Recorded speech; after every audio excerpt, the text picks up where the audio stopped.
Assalamualaikum warahmatullahi wabarakatuh. Salam sejahtera untuk kita semua. Shalom, Om Swastiastu, Namo Buddhaya, salam kebajikan. Perkenalkan, nama saya Arin Yaulia. Saya merupakan salah satu mahasiswa program studi bimbingan dan konseling Fakultas Ilmu Pendidikan Universitas Negeri Makassar Angkatan 2020. Melalui video kali ini, saya akan membahas beberapa hal terkait materi hukum pertumbuhan dan perkembangan pada individu. Untuk lebih lengkapnya, tonton dan simak video kali ini. Sebelum kita mengetahui hukum pertumbuhan dan perkembangan pada individu, sebaiknya kita perlu memahami betul apa yang dimaksud dengan pertumbuhan dan perkembangan. Pertumbuhan adalah perubahan individu berupa fisik yang bersifat kuantitatif atau dapat diukur. Sedangkan perkembangan adalah perubahan individu ke arah yang lebih sempurna yang terjadi dari proses terbentuknya individu sampai akhir hayat dan berlangsung secara berkesinambungan atau terus-menerus.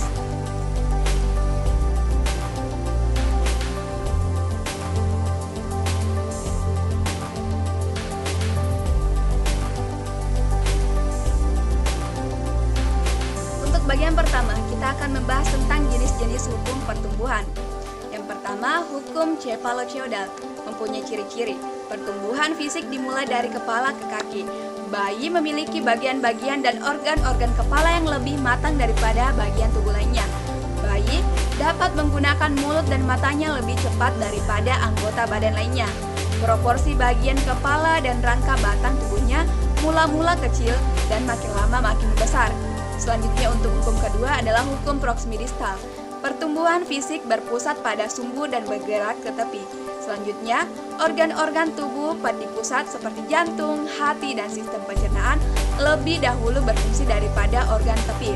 Selanjutnya, dari sudut biologis, anatomis, dan ilmu faal, banyak ketentuan yang berhubungan dengan pertumbuhan, struktur dan fungsi, serta kefaalan anggota tubuh. Selanjutnya untuk hukum-hukum perkembangan. Hukum-hukum perkembangan ini dibedakan menjadi 7 bagian. Pertama, hukum konvergensi, hukum mempertahankan dan mengembangkan diri, hukum masa peka, hukum kesatuan organis, hukum rekapitulasi, hukum tempo dan ritme perkembangan, dan yang terakhir, hukum predestinasi. Untuk hukum yang pertama adalah hukum konvergensi. Hukum ini menekankan kepada pengaruh gabungan antara pembawaan dengan lingkungan. Untuk selanjutnya, hukum kedua, yaitu hukum mempertahankan dan mengembangkan diri. Hukum ini secara sederhana menganggap bahwa tidak ada seorang pun manusia normal yang menghendaki kemunduran perkembangan dirinya, ataupun menghendaki kebodohan. Tapi sebaliknya, setiap anak pasti menghendaki suatu perkembangan diri ke arah suatu kemajuan dalam suatu tingkat yang lebih tinggi dari tingkat sebelumnya. Ini hukum ketiga, yaitu hukum masa peka. Masa peka adalah suatu masa yang paling tepat untuk berkembang suatu fungsi kejiwaan atau fisik seorang anak. Dalam dunia pendidikan, masa peka diperkenalkan oleh Dr. Maria Montessori yang menganggap bahwa masa peka adalah semasa perubahan ketika suatu fungsi jiwa mudah sekali dipengaruhi dan dikembangkan. Usia 3-5 tahun adalah masa yang paling baik untuk mempelajari bahasa ibu dan bahasa di daerahnya. Selanjutnya, hukum keempat, yaitu hukum kesatuan organis. Hukum kesatuan organis menyatakan bahwa berkembangnya fungsi fisik maupun mental, psikologi pada diri manusia tidak berkembang lepas satu sama lainnya, tetapi merupakan suatu kesatuan. Tiap-tiap anak terdiri dari organ-organ atau anggota tubuh yang merupakan satu kesatuan.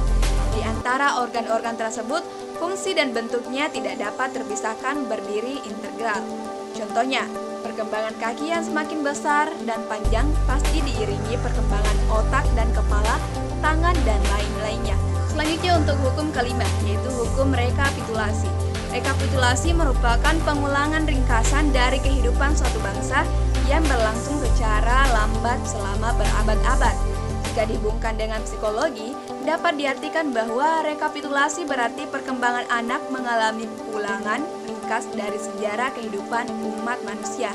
Hukum rekapitulasi dapat dibagi dalam beberapa masa, diantaranya masa memburu dan menyamu, masa menggembala, masa bercocok tanam, dan masa berdagang. Nah, untuk yang pertama, masa memburu dan menyamu. Pada masa ini, dialami ketika anak-anak berusia sekitar 8 tahun. Tanda-tandanya anak senang bermain kejar-kejaran, perang-perangan, memanah, dan juga menangkap binatang. Selanjutnya untuk masa kedua adalah masa menggembala. Masa ini dialami ketika anak berusia sekitar 10 tahun. Tanda-tandanya anak senang memelihara binatang seperti ayam, kambing, kelinci, burung, dan lain sebagainya. Dan yang ketiga, masa bercocok tanam. Masa ini diawali ketika anak berusia sekitar 12 tahun. Tanda-tandanya anak senang berkebun, menyirami bunga, dan lain sebagainya. Dan yang terakhir adalah masa berdagang. Dialami ketika anak berusia sekitar 14 tahun. Tanda-tandanya anak senang bertukar-menukar perangko dengan temannya, berkirim foto dengan sahabat pena, bermain jual-jualan, dan lain sebagainya. Selanjutnya untuk hukum ke-6 adalah hukum tempo dan ritme perkembangan. Hukum ini menyatakan bahwa tahapan perkembangan berlangsung secara berurutan, terus-menerus, dan dalam tempo perkembangan yang relatif tetap serta berlaku secara umum. Perbedaan waktu mengenai cepat lambatnya suatu tahapan perkembangan atau suatu masa perkembangan dijalani menampilkan adanya perbedaan individual. Secara umum, ada dua hal sebagai petunjuk keterlambatan pada keseluruhan perkembangan mental. Di antaranya, 1. Apabila perkembangan kemampuan fisik untuk berjalan sangat tertinggal dari patokan umum, tanpa ada sebab khusus, fungsionalitas fisiknya terganggu. Selanjutnya yang kedua adalah apabila perkembangan kemampuan berbicara sangat terlambat dibandingkan dengan anak lain pada masa perkembangan yang sama. Seorang anak pada umur 4 tahun misalnya masih mengalami kesulitan berbicara, mengemukakan sesuatu dan terbatas pembendaharaan katanya. Ia akan mengalami keterlambatan pada seluruh aspek perkembangan mentalnya.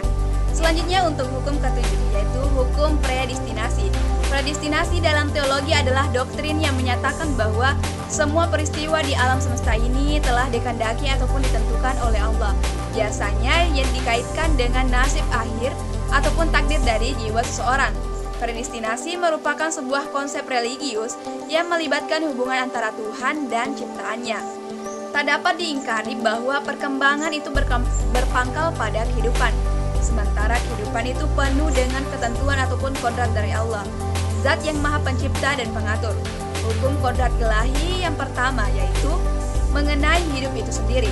Manusia dalam kaitan ini terikat oleh kodrat Allah untuk hidup, maka hiduplah ia. Tetapi manusia juga terikat oleh banyak ketentuan yang lain. Terikat oleh ketentuan tentang orang tua yang melahirkan, hari kelahiran, tempat dilahirkan, wujud dirinya ketika lahir, dan sebagainya. Yang dimaksud dengan hukum kodrat ilahi adalah hukum yang sudah digariskan dan sudah menyertai anak manusia berupa potensi yang dibawa sejak lahir. Hal ini dapat dicontohkan ketika anak dilahirkan telah bersama dengan kodratnya, maka bakat, pembawaan, dan potensi yang akan berkembang. Dengan demikian, arah perkembangan manusia telah ditentukan oleh ilahi melalui kodratnya. Namun, lingkungan juga memiliki peran dalam perkembangan yang maksimal. Selanjutnya yang kedua, terlihat pula adanya ketentuan ini berkaitan dengan waktu-waktu tertentu di mana seorang anak matang untuk melakukan sesuatu. Misalnya, pada umur 7 bulan, seorang anak bisa duduk dan merangkak. Ketiga, sebagaimana sering terjadi, seorang anak sejak lahir telah memiliki bakat ataupun keistimewaan tersendiri. Mungkin itulah yang dapat saya sampaikan mengenai hukum pertumbuhan dan perkembangan pada individu.